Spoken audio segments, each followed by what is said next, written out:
and I'm leading on the GovTech Catalyst programme for the council and working in partnership with York City Council as well. It's great to see such a good turnout. I think it's a really interesting subject that we're here to talk about today. And being from Yorkshire, I was keen to get as many people in here as possible to get value for money out of the space. So it's good to see loads of people here. So thank you very much for turning up. I'll just go through I'm not actually going to do a great deal of talking today, which for anybody that knows me, you'll be pleased to hear. But I'll just run through what we will be talking about. So first of all, we're going to have an introduction from Councillor Lewis from Leeds City Council.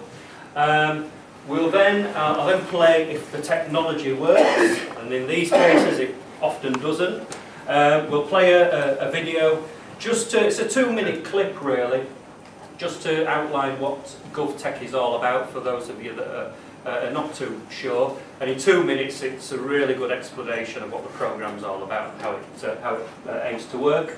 And then we've got some talks from people who are working in housing, health, those kind of backgrounds, working with our tenants, who can provide a little bit more detail about some of the challenges that we face as a council.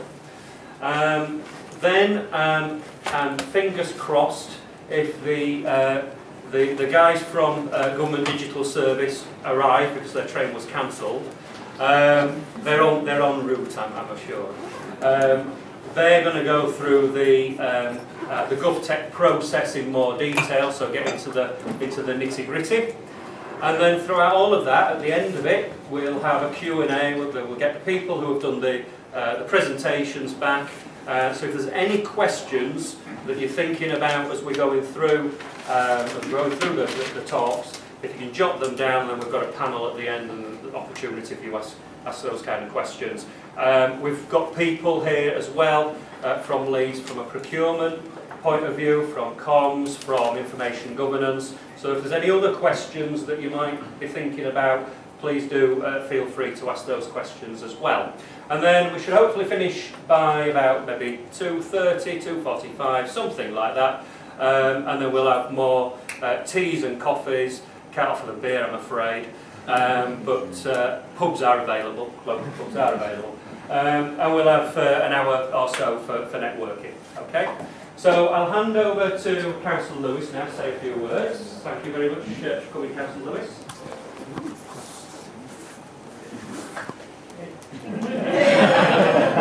You don't know what I've said. Thank you, Claire. I wasn't expecting a round of applause from walking from there to here. Thanks for coming, everybody. It's a really interesting subject we're looking at this afternoon about the way that we move forward and the way we work going forward. And I'm pleased we're working with colleagues from the City of York Council on this as well. You know, I'm James Lewis, I'm Deputy Leader of the Council, responsible for resources and things like that at the Council. That's the best description I can give of what I do. And one of the things I've been keen to do in the 4 or 5 years I've had this role is look at actually, we face some huge challenges as a council. There's a financial challenge.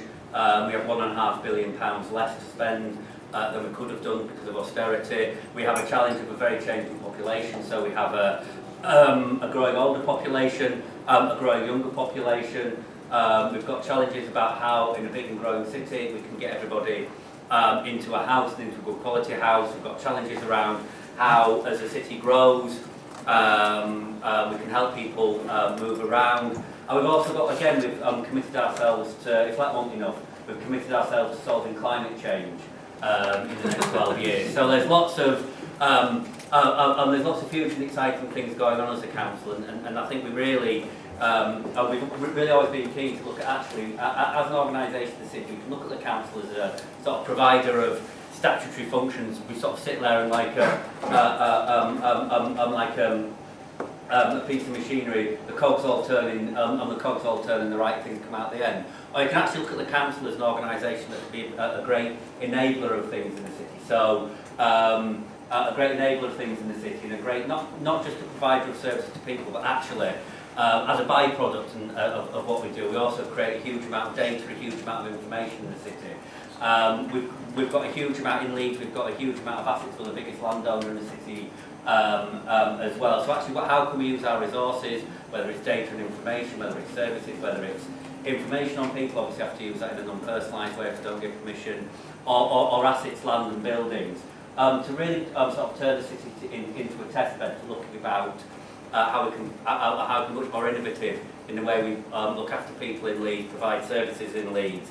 And that's something that's been a big part of what I wanted to do. We know, all of us here know, that Leeds is a big centre for digital and innovative businesses as well, and how can we work together on some of these challenges and help businesses in the city develop solutions and applications that not only help us but also help businesses become more successful. If someone comes out of the work we do that becomes marketable and sellable on. So that's sort of how I think, how I like to see it all working in Leeds. And again, you know, we're covering a couple of issues today in particular. First of all, around the challenge of council housing and avoiding disrepair claims in council housing. Despite sort of 30 years of right to buy, Leeds Council still has about 60,000 council houses, and I think York's got about 7,000. So again, there's challenges about how we look after our tenants and manage those properties. Also, again, looking at how we can deal with an ageing population. Mick Ward from Adults and Health is done a huge amount of innovative work there. Actually, how can we do, how can we do things differently? One of my, I was thinking about one of my colleagues on the council retiring this year after 30 odd years of being a councillor. I said, in a few years' time, you're not going to be one sitting in a Tuesday afternoon playing bingo. But in a way, sometimes that's perhaps how in the past we've trekked looking after older people in the city. And actually, there's lots of things we can do to give people options and choices like that. As it sounds a bit like an oxymoron as older people become younger, older people also become older. So I think the largest group of in age brackets, the largest growing group in Leeds is the over 80s, but also the on the baby boomers as well, coming to a point in their life where even though some of them won't admit it, they perhaps need a little bit more looking after, a little bit more help to keep them out of the health service and things like that. So there's a huge amount of challenges we all face coming forward. I'm really excited to hear what comes out of today. And again, thanks so much for all coming.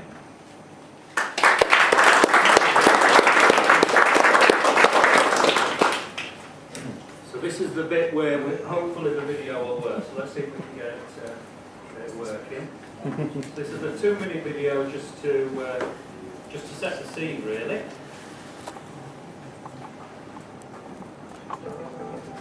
Public sector organisations face huge and complex problems like tackling loneliness, cutting congestion and improving recycling. Sometimes these problems can be solved by private sector innovative technology. However, in the past, it's been difficult to develop a technical solution to the real-world problem.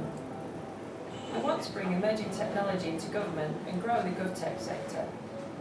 This is where the GovTech Catalyst programme comes in. £20 million has been made available over 3 years to fund technology that will reduce costs and provide better services. It gives companies of all sizes an insight into the challenges faced by government and gives them time and money to trial their technology. How will it work? UK central government, devolved administrations and local public sector organisations submit a problem that they need help to resolve. This issue must require a digital answer, should cut costs or improve services, and the organisation must be prepared to buy the solution. These problems are evaluated by experts across government who draw up a shortlist. The problems are picked by the GovTech steering group. Once chosen, each problem becomes a competition, and there will be 15 competitions in total. For each competition, private companies now offer their technological answers. 5 companies per competition will receive up to £50,000 to develop a prototype of their solution in 12 weeks. These 5 prototypes are evaluated, and the best 2 from each competition are given up to £500,000 over 12 months to develop their product. All final products will be available to the whole public sector to buy, potentially leading to millions of pounds in savings. To find out more, search for the GovTech Catalyst on gov.uk.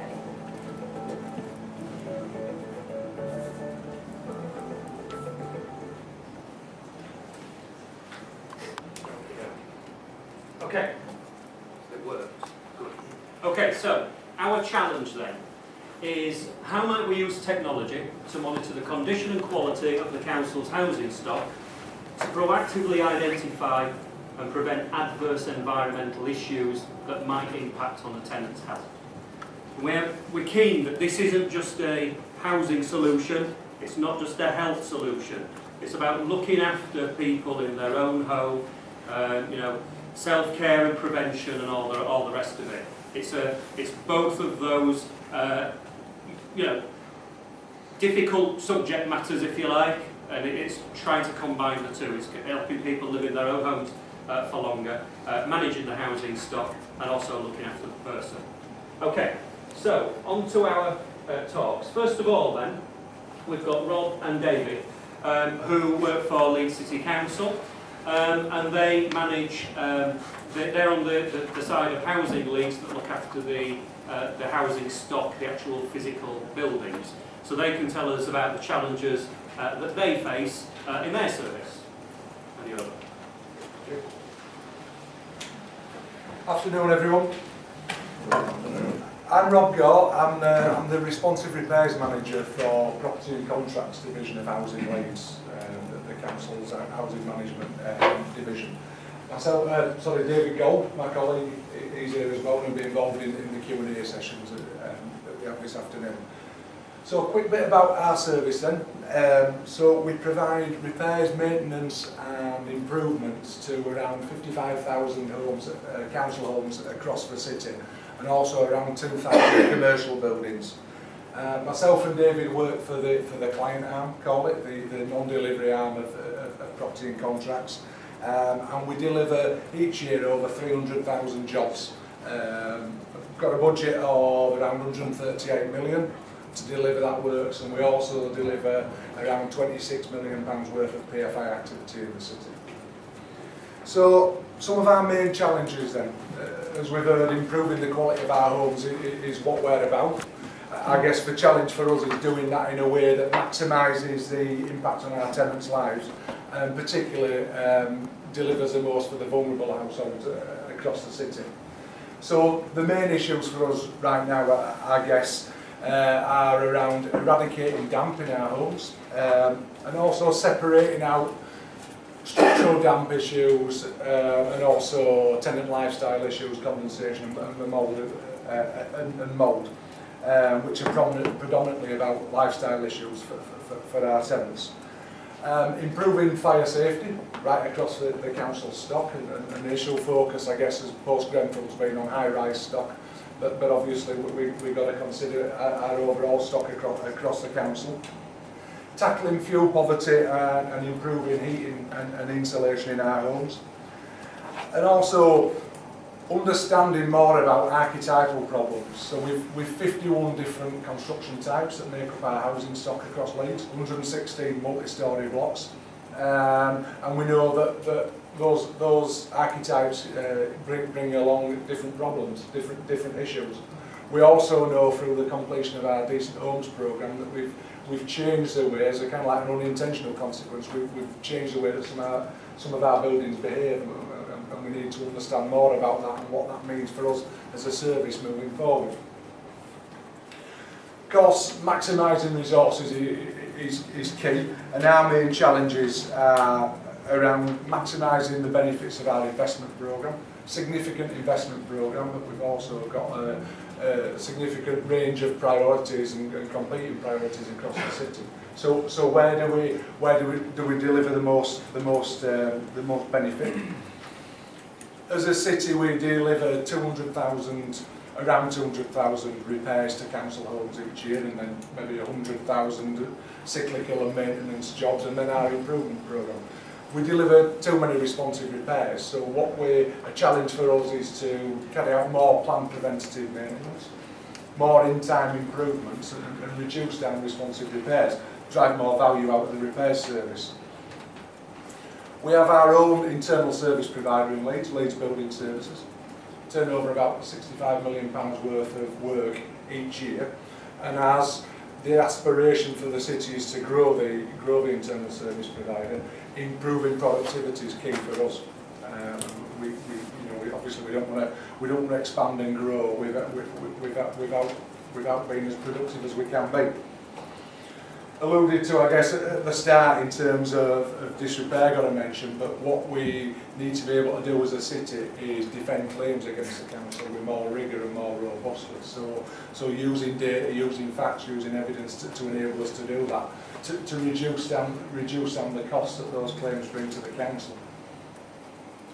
I guess underpinning all this is the challenge of us understanding our customers better, understanding how our customers live and being able to influence behaviours.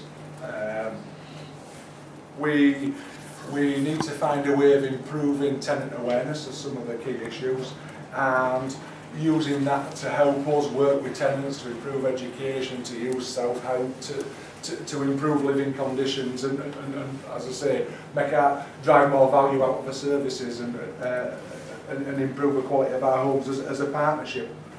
We also want to maximise the support that we give to our tenants and the signposting and a number of organisations we work with, but we can do much more. Third sector organisations, Green Doctor, where we can help tenants energy swap, we can help them get more out of their energy systems and reduce down their own fuel costs. So what do we want out of a GovTech project? Well, we want to use machine learning and artificial intelligence to enable us to capture data remotely from our homes and overlay that with a vast amount of data that we know about our tenants already, and get that in one single place and use that data, use that information to identify the risk areas for us, and to make sure that we inform our investment strategy using that information and target our investment where it's most needed, as I said earlier on, obviously to bring the maximum benefits to our tenants. What we don't want, I guess, is information overload. And just to give a couple of examples that we don't want to know every time a smoke detector activates in a general needs home, or every time the pressure drops on a boiler in one of our tenants' homes. We're data rich already as a council, as a service. We are data rich, and we know that there's technology out there that already captures data in tenants' homes. So, that's fact. But I guess what we want is a system, a solution that pulls all that data together and spoon feeds us really, and gives us the information at the flick of a switch that we need to manage our services better. Simple as that, I think. I'll hand you over to my colleague now, Mandy Sawyer, from our housing management team.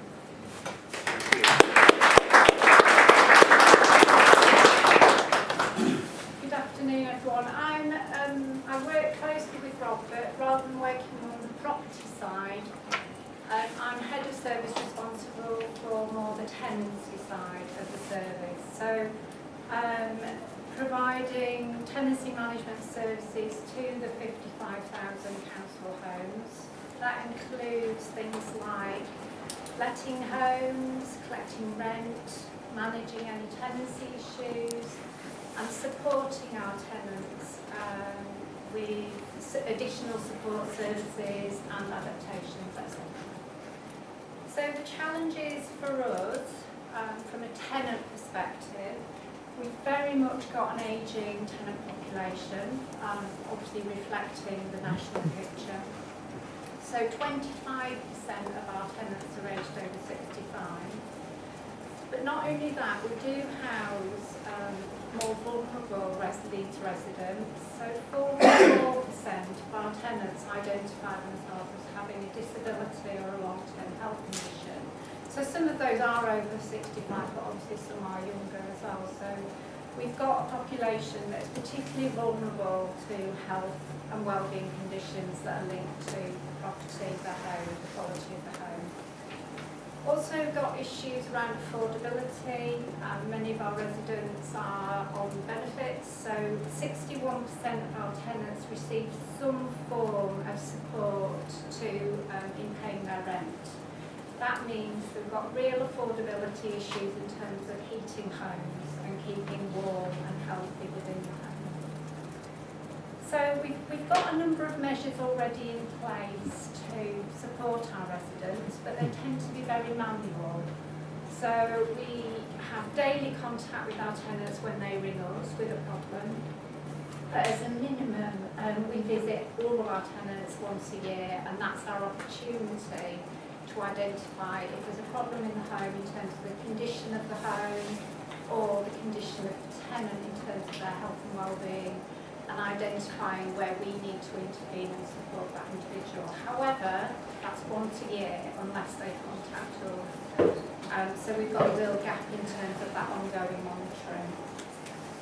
We've also got approximately 4,000 more specialist homes that we have for our older residents. So we're moving towards the term retirement living, which is a more private sector term, but sort of more traditionally sheltered housing in the public sector. So that specially designed properties with visiting support and then 24-hour response in terms of pendants and sensors around the home, etc. So what do we want to get out of the GovTech project? Obviously, Rob's talked about what we want from the project from a property perspective, but we are really keen to look at the technological options for monitoring tenant wellbeing and health too. So it's about how can we identify those health and wellbeing issues at an early stage and respond to them before they become a significant health issue. We're also keen to explore, we've got our retirement service, we've got staff who provide that support. We are keen to look at how we can use technology to provide that service. So at the moment we do daily wellbeing visits to residents, and it's around whether technology could replace some elements of that service. What do we want suppliers to focus on? Very much an ethos of council housing is about promoting independence and promoting self-management. So we're working with residents, we don't do to residents. So as much as possible we want the solution to encourage self-management. So an alert maybe to the individual that something's going wrong in their home, and what they need to do maybe to respond to that, or to a family member, etc.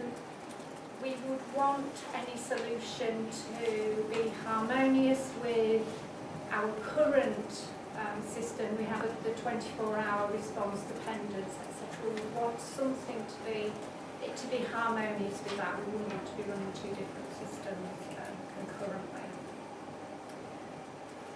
And then, I suppose, as Rob touched on, the use of artificial intelligence, we don't want to receive a spreadsheet for 55,000 residents telling us the changes in behaviour, the changes in housing conditions. So it's around how we develop the artificial intelligence to tell us where the critical changes are happening in terms of resident wellbeing, the property condition, etc. And where we may need to trigger an intervention from a service perspective.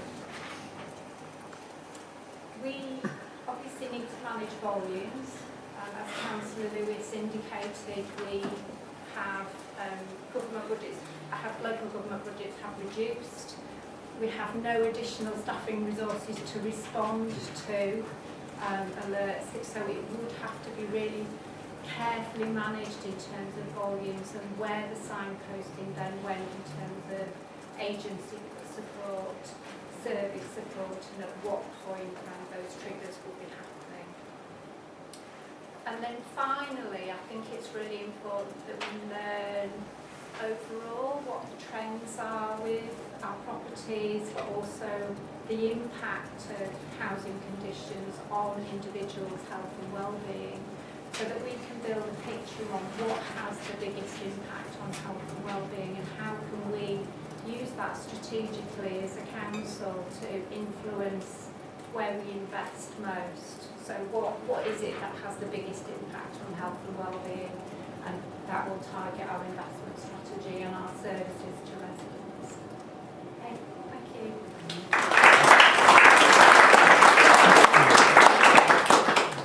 Thank you, Mandy. I'll now hand you over to Mick and Helen, who work in our adults and health section at Leeds City Council. And they can give us a perspective on what the challenges are in their service.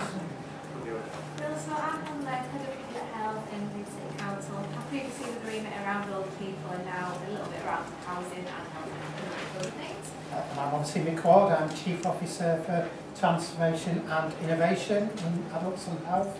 But I think two key points are, when we talk about transformation and even when we talk about innovation, it's not always about digital innovation, it's about innovation in a much wider sense than that. And although we're both employed by Leeds City Council, we both have quite extensive responsibilities into the NHS, and with our sort of key strands of the stuff we're expecting here isn't about just benefiting the council, it's what it can do for our health partners as well. And we're going to really talk about the challenges, but also some of the real positives about working with Leeds, and crucially what we would like from the challenge, and probably most important, what we want from you if successful. So in terms of the challenges, Yeah, so I've summed them up into 5 in terms of what I'm going to say, a number of which have already been mentioned, so it's good we're all singing from the same hymn sheet. First one is around the ageing population in Leeds. We have an ageing population, as do many other areas. The second is around the health challenges in Leeds. So we have many people with long-term conditions, many people are living with frailty, and we have levels of falls in the city that are higher than average, and that goes nationally and regionally. The third challenge is around fuel poverty. We also have higher levels of fuel poverty in Leeds and other areas, nationally and regionally. We have a tenth of people in Leeds that are experiencing fuel poverty. The fourth is around people's wishes about where they want to stay. People do want to stay in their own home as they age, but generally what kind of triggers a consideration in terms of when people move is a crisis point. So we're really keen that the homes are built to enable people to stay in their own homes there for longer. And the fifth one is around the financial squeeze. So as we all know, there's a financial squeeze on the public sector, and kind of in addition to that, we know that the kind of housing hazards cost Leeds as a city around 20 million per annum, and that's the cost to organisations like the council, the NHS, etc. Mick's going to highlight a few positives for you. yeah, because often when people talk about this agenda, I know we started off with a problem. Actually, we think that some of the best work you can do is to build on the positives, and Leeds has got many of those. So Leeds has an ambition to be the best city in the UK to grow old in, something we've got a lot of national and international recognition for. And that best city isn't all about health and care. Actually, it's about having a good life as an older person in Leeds, and we will apply that to other key groups as well. We've got a strong focus across our health and wellbeing strategy and the Leeds Health and Care Plan on proactive care, on self-management, on that real early intervention. We see that as a massive investor save. That's linked with a very strong focus on what we call strength-based healthcare, focusing on what's strong, not just what's wrong. It's what's strong with individuals, with communities and Leeds, and building on that. We probably have the best joined up health and care system in the country, and that's right from the highest levels of how we make decisions equally across the NHS, social care and housing, but all the way down to localities and integrated teams. And we've got a real culture of wanting to work with new partners, and that's across the sector, whether that's third sector, private sector, independent sector. So we're finding new ways of collaboration. And I think one of the other things that we've got is a really strong set, as Councillor Lewis has already said, of services in place that we think new people coming in can learn from, and that's backed up with a really deep sense of engagement and consultation. So we know what older people want, what people with long-term conditions want, and what their expectations are of any piece of work. And that does include, I'll come back at the end, being consulted and engaged with on the decisions that happens. So I think that's a really key thing for us. So in terms of what we want from the challenge as a whole?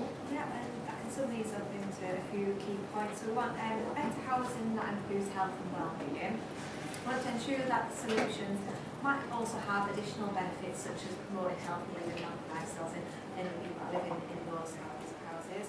We want the opportunities to promote independence and well-being amongst people that are living in those homes, because we know from the people in Leeds they do want to live independently and in their own homes for as long as possible. And we want kind of the home environments to support people to live well and self-manage with frailty or with long-term conditions. It's basically around self-care. And finally, what we would want from you, particularly the successful bidders, has already been mentioned, the data that's generated, it's got to be easy to supply, it's got to get from the house to us, and it's got to be in a way that we can understand, particularly people like you who are not so digital. I think, as I've said, a real strand is our experience so far is the more you co-produce solutions, the more likely is you're going to get them right, and that's co-produced with the citizens of Leeds, particularly end users, but private partners as well. I know we're at the competition stage, but we would really like to see collaboration. That might be collaboration between different organisations at this stage in putting stuff together, but as stuff develops, we would want that collaboration to continue and learn from other stuff, things that are going on in Leeds. We're already doing a number of key digital projects and learn from what's going on nationally as well. And crucially, there's been a bit of a thing, this is about multiple beneficiaries. So clearly housing and the housing market, clearly adult social care, clearly NHS, the health thing, but I would also ask us about what are those clear benefits for those individuals, for those families and for those communities. Okay, thank you.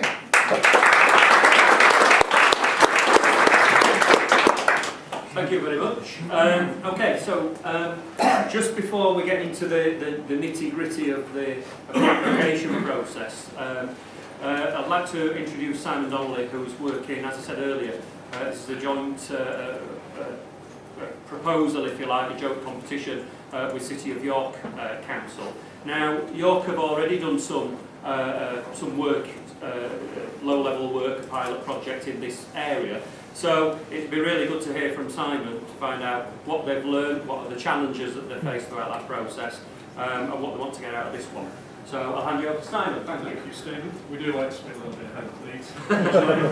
It's not very often, to be fair. Hi, everybody. So yeah, I'm the digital manager for CYC, City of York Council. So I'm coming in very much from a tech perspective, but that's broad, quite broad in a sense.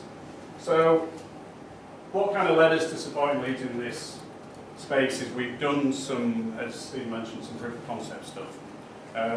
We are in the process of building some IoT capability on what we've already got some pretty world-class infrastructure in York that we have access to. We've been very fortunate in enabling that, and that's obviously what's in the ground, and public Wi-Fi offer is growing.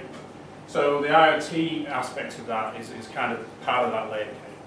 So one of the things that we're doing currently, which is what we're going to talk about today, is building some LoRaWAN technology around that. So specifically IoT sensors. So really that's, for us, fundamentally is about better understanding our world in the kind of physical realm. As we've all mentioned, resource depletion is an issue for us. We don't have as many boots on the ground, so we've got to find ways to augment that with technology. That in itself will kind of give us that opportunity to measure better, forecast better, and it's really doing that at scale, so it's doing it on a citywide basis. York is a relatively small city, fairly compact, but it's still quite a big challenge to get that out there. And really for us, first and foremost, that's about this informed conversation with our customers, so it's the broadest sense of that conversation in terms of housing, in terms of health, etc. But really for us, from a tech perspective, clearly we've got an eye to automation, we know it's coming, we're doing some good things in that space, and it's really starting to build that live data all of the city so it can feed into some of these systems which ultimately will be making some decisions on our behalf. So that's where it's hugely important. So what we've done so far, we've built a small proof of concept with our building services people. York is low-lying. I live on River Street. I know all about damp and mould. It's certainly appropriately named. And as we've kind of heard, damp and mould is a big issue for us in the social housing sense. Because of the health impacts, potentially. We're looking at a future where there may be some claims around this. So it was a good place to start. So we're building a Lorrimont estate to support that. Got some gateways up already.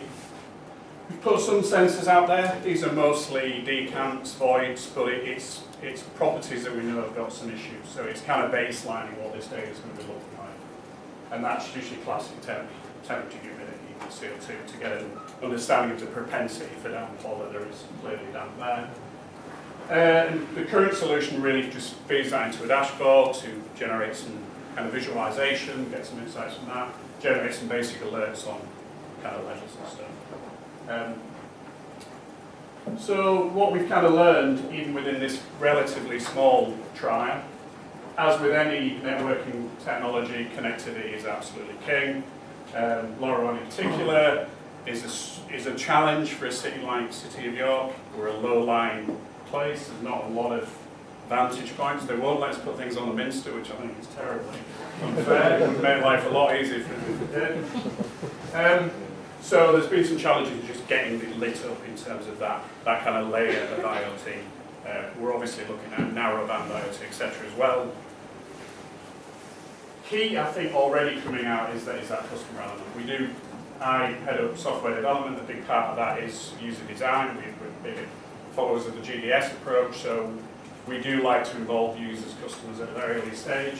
But clearly, when you're talking about putting things in people's homes, it is quite an emotive subject.